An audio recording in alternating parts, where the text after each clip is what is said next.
Hello, everyone, and welcome to the first episode of our Ripple Effect podcast, where we deep dive into the topics surrounding our society. We wanted to make a synopsis episode, didn't we? Yeah, we did. And unfortunately, we had couple audio issues, and we still do have some problems. Unfortunately, we were going to have a 3-camera setup. This camera setup is actually not where it's going to be. We actually have 3 cameras, and it's going to put more clarity into our writing and our show. So this isn't permanent. We're going to be fixing stuff along the way. Yep. But, this is our first episode, and we really want to get into some topics. Now, there's some interesting news going around the news cycle recently going on, especially in the Vatican. Big question surrounding the Catholic community, especially in the Roman Catholic Church. Yeah. And I'm just excited to get into it. Let's go for it then. Sure. All that and more on the Ripple Effect podcast.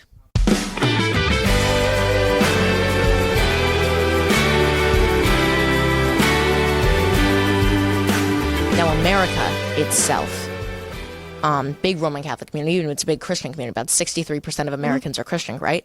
About 21% of Christians are Catholic. The Protestant community still mainly, Dominant. outlaws it, 48% at least.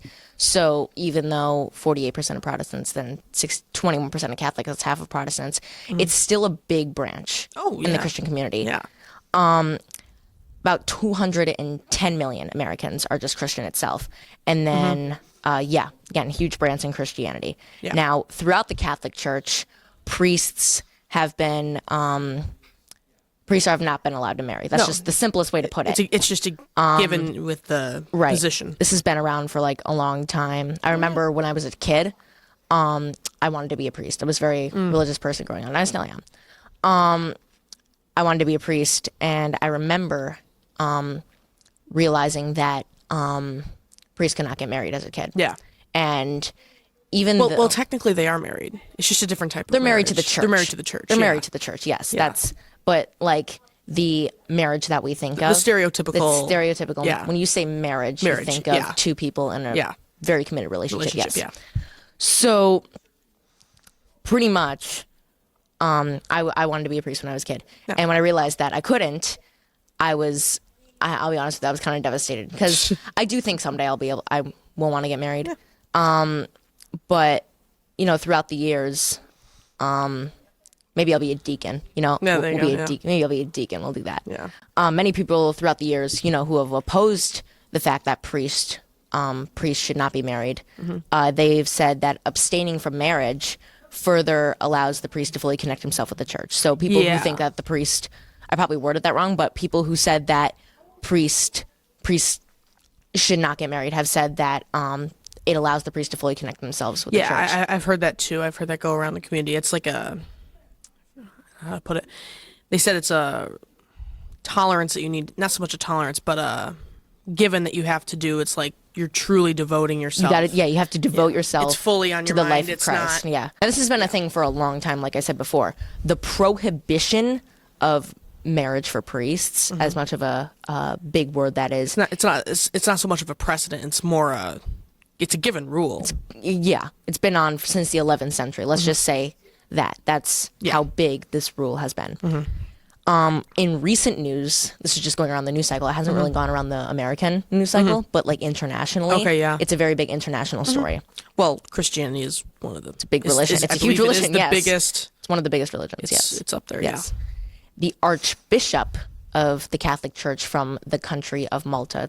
It's an island country of Europe. Yeah. He said that the church was losing people because of its strict marriage rules. Oh, yeah. Or the special C term that I'm not going to attempt to pronounce. Okay. So this is, I kind of see where the Archbishop is coming from, because I would imagine how the church could be losing people. At least losing people who want to devote themselves. And even said that he would like it to be turned back the way it was. Really? I never realized that they were allowed to. I thought that was like a given rule from the here's beginning. Where it gets tricky, because back then must mean before the 11th century.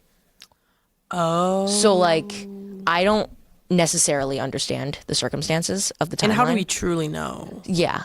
I mean, I believe that this archbishop claimed that they were allowed to marry until the 12th century, which doesn't align with the research that I've done. Okay. So I'm assuming he must mean time before marriage. The rule was so just put in, forget about yeah. the time. Yeah. There was a time that priests could marry. There was a time that priests couldn't. Yeah. Let's just forget about. He wants to bring it back to He wants to bring it back before to yes. when they could. Now the question, and he brought this up to Pope Francis, one of Okay. the main guys up at the Vatican. Oh yeah. So this is something that Pope Francis said, I think back in 2020, February 14th. Okay. I remember reading an article about this, where the Pope Francis decided that priests should not get married. He's gonna still hold up that standard. As long as he is. Yes, in it's being the brought Pope back position. up to the Vatican right now. So the question that the Vatican must answer within all of this is that should they bend the knee for this and allow priests to become potentially married individuals, or should they stick to tradition? Last I checked, priests spend a lot of time in the church.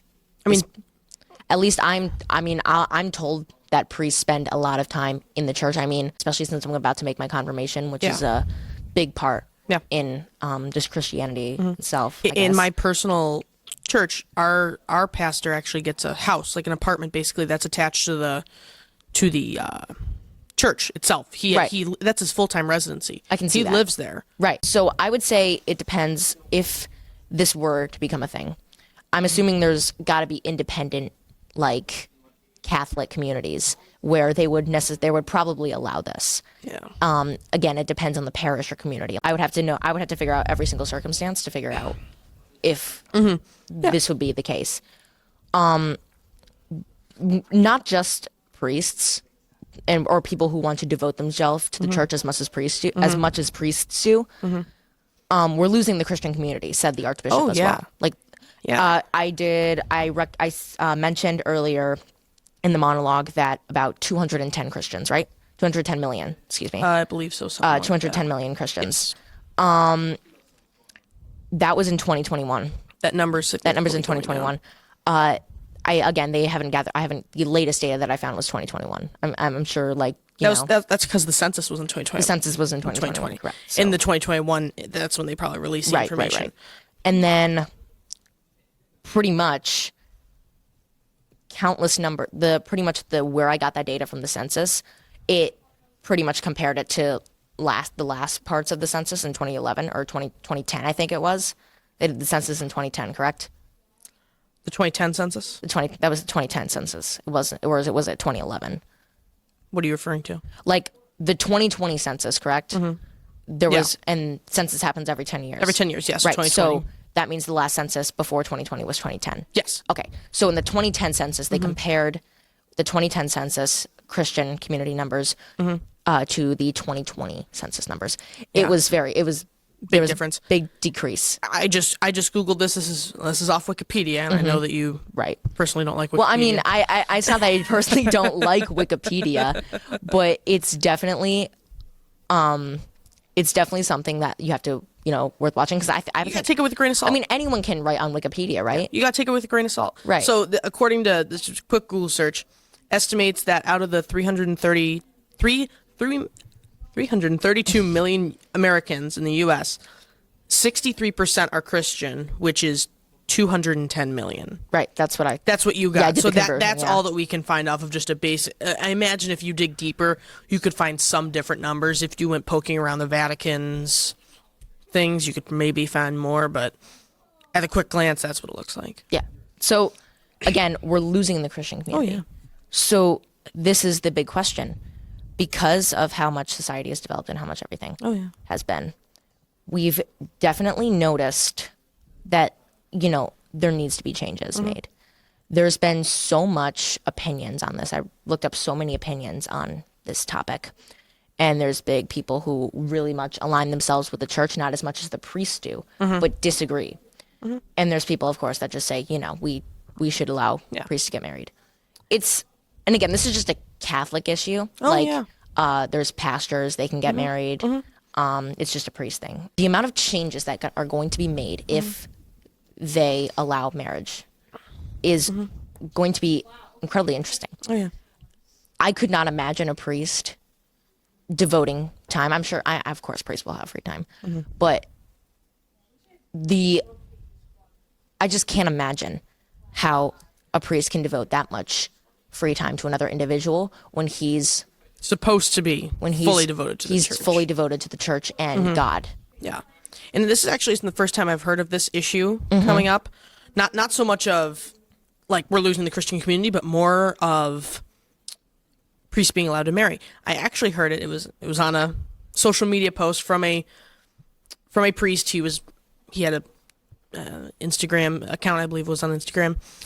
He was saying that since they are losing priests so much in the community, they considered letting them have children, get married and have children, so that they could almost bring them up that way, and then hopefully they would Devote themselves. Exactly. Right. So that was one idea that was circulating because the community is running out of, I shouldn't say running out of, has a lack of priests. Right. Let's be real here. If this marriage thing goes into effect, then there's going to be a bunch of changes made. Oh, yeah. Almost to the point where the priest is not going to be significantly devoted to the church. Yeah.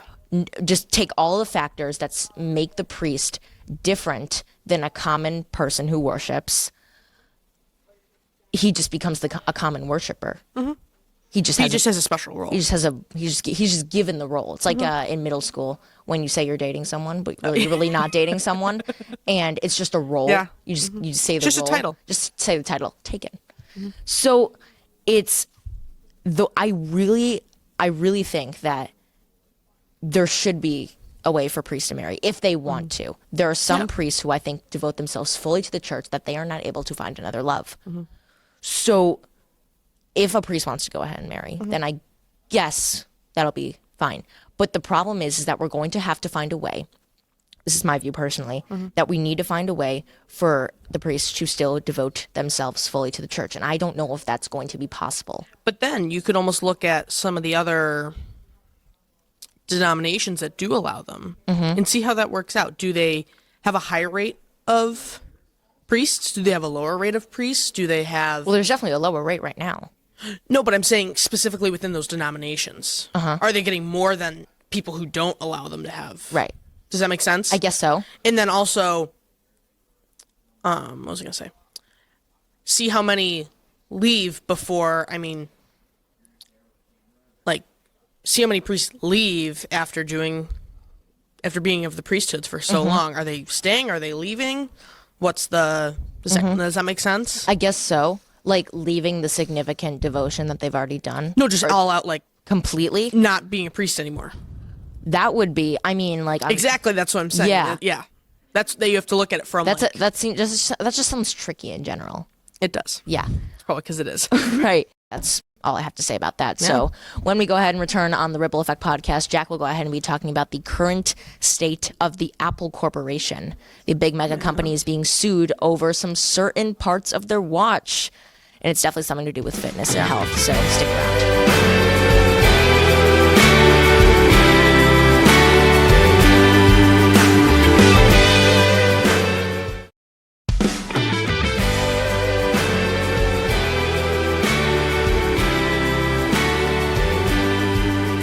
Welcome back to the Ripple Effect. Our next story is going to be on the lawsuit that has halted the new sale of the company Apple's watches after a dispute of the company Mizimo, I don't know if I'm pronouncing that correctly, it's an interesting name, about their SPO2 monitors in their Apple Watches Series 6 and Ultra 1 and 2.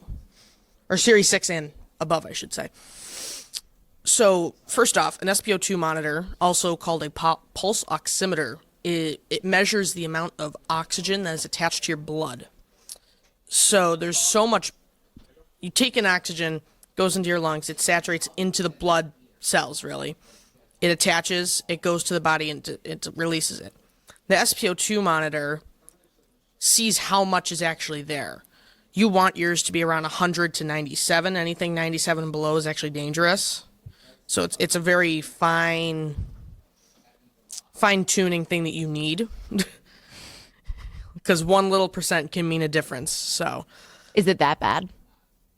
Oh yeah, you'll go into like I'm trying to think of the word. You'll feel the effects. Oh. Yeah, like anything. I'd say anything below 90 There's is no like in between, very dangerous. Right? Oh, it's almost like your body temperature. It's like 97, you're okay. 96, you're not okay. Oh, okay. I wouldn't say it's to that degree, but it's definitely something you need to keep a watchful eye on. So then what's like? So then, all right. So yeah, we got the background information. What's happening with Mazima though? Yeah, so Mazima is claiming that Apple, I shouldn't say stole their technology, but used it without their permission or a full agreement. Supposedly stole their information, their technology, and they're now suing it over it. So, and then a ban was placed on imports for the devices, the Apple Watch 6 and up, and the Ultra 1 and 2. So these are watches that haven't been released yet, or they've been? No, these are watches that have been released, yeah. Are we in like the Series 8? I think so. Maybe the Series 9? They've made too many numbers. Yeah. It's every year just a new one. So in fact, in February 2nd, I read pre-orders to begin January 19th, month to my birthday, which is nice. Oh, nice. The Apple Vision Pro, their new the headset that it's a virtual ridiculously headset expensive. that Yeah. it's ridiculously expensive because it pretty much acts as your phone or your and can connect to any Apple device you desire. And pretty much does everything in a headset, and all you have to do is with a tap of a finger or a swipe. So it's just very interesting. Apple released it; they got like 50 million views in less than 3 months. Yeah, that's crazy. And it was just crazy. So you know what? They're racking in the YouTube revenue. Oh yeah, definitely. Yeah. It was they did the marketing for it was crazy. If you we'll pull up a clip while we're talking about this. Yeah. But the amount of technology that's on this, it's got to be like the best parts of every single Apple device combined. But this is definitely Apple's been making their breakthrough. Oh, yeah. And I definitely think that hopefully this does not slow down the company. I do think that they're doing amazing things with it. Yeah. I mean, we still don't know if they supposedly stole it. Yeah, that's the entire point. Right. So going on with that, they banned an import on them. But so Apple, the entity itself, so if you go into an Apple store, you couldn't buy them. It's more on that later. You can buy them now, but more on that later. Originally, you weren't able to buy them, but you were still able to buy them in third-party stores like Walmart, Target, any other stores that normally sell like Apple devices and whatnot. But now it has lifted the ban. A U.S. federal appeals court has lifted the ban, but it only extends for 2 more days until the 10th. So by the time we're recording this, yeah, and it only extends to then because that's when they're meeting back in court. So they've put these SPO2 monitors into their Series 6 and higher. So I think, what are they on? Can you look that up quick? We're on Series 8. If we're on Series 8 or 9, and then the Ultra 1 and 2 both have them. I think we're on the latest I think the series. latest is the 9? It's the Series 9. It's the Series 9, yeah. So 6 to 9, and then the Ultra 1 and 2. Yeah, it released on September 12th, Series 9. That's pretty new then, yeah. Yeah, so it's very big. So I thought they were going to skip the 9 like they did with the iPhone. Maybe that was just, I don't know why they decided to do. I mean, I guess iPhone 9 does not sound as well. Yeah, Apple Watch 9 though has a right to it. Right. But if they stop these, will the next series of stuff not have an SPO2? It's interesting. And then another interesting thing is I did some research into former patent issues that Apple had. Yeah. Out of the 4 that I looked at, 3 of them sided with Apple. Okay. And in 2 of them, 3 of them, 1 of them, it was just flat out Apple was either, yes, it did happen, like either, yes, somebody did infringe or they did not infringe. Okay. But in 2 of them, the ruling was overturned when it went to the federal appeal system. Oh, okay. And then in 1 of them, they got, yes, you did infringe. Here's your settlement that you have to give them. But then it got lowered. It got lowered. You know, the story's still developing, but do you know the current circumstances of the lawsuit? They're meeting back on the 10th. Okay. That's really the most. Is that like a final hearing or something?